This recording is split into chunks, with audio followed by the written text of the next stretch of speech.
A 6-year-old came into the office the other day with her brother and mother.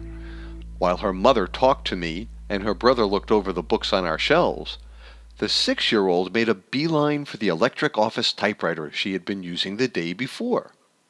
I gave her some paper, and soon she was typing, seeing how fast she could make the machine go, probably enjoying some fantasy of competence and power she has seen and heard good typists at work. For a while her mother and I could hear this busy clatter of keys. Then it began to slow down, and soon became very deliberate. A letter or two, a silence, then another letter or two. I said to her mother, "She's looking at what she's doing, writing something real." After a few minutes the child came into our office and said to both of us, "At first I was only doing nonsense. Then I got tired of nonsense." Then she gravely handed me a form. At the top of it she had typed her name, her own zip code, and her telephone number. Further down the page, each on its own line, were the words name, spelled N-A-E-M, address, A-D-R-E-S-S, zip, and number, both spelled correctly.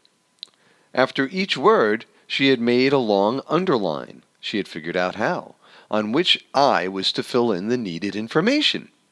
As I began filling in the forms, I asked her whether under number she wanted my Social Security number. No, she wanted my phone number. When the form was filled out, she went back to make some more forms, each a little more official looking, and with a little more information on it than the one before.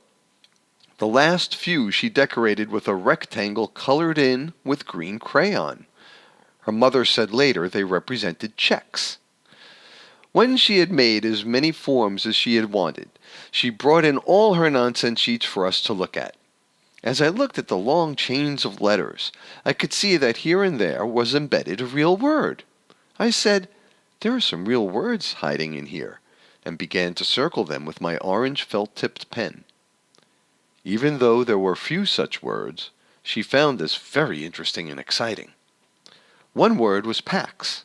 I told her that I had found a Latin word in there, that it meant peace, and that British children use it, or once did, to stop a quarrel, or struggle, or fight, at least long enough to talk things over.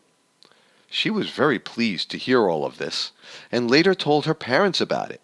This incident showed me once again how children explore and make sense of the world around them. They are constantly trying to make a mental model of that world. They almost always begin with play and fantasy, as this particular exploration began with the fantasy of being a hotshot adult typist. But if we will just let the children have all they want of this fantasy, and not try to push them out of it into supposedly serious learning before they are ready, they will soon tire of what they really know is nonsense, and will move toward things more real and serious. We can afford to be patient and wait for this, for when working for their own reasons they move much faster toward reality than we could ever push them, and they remember the things that, along the way, they invent and find out.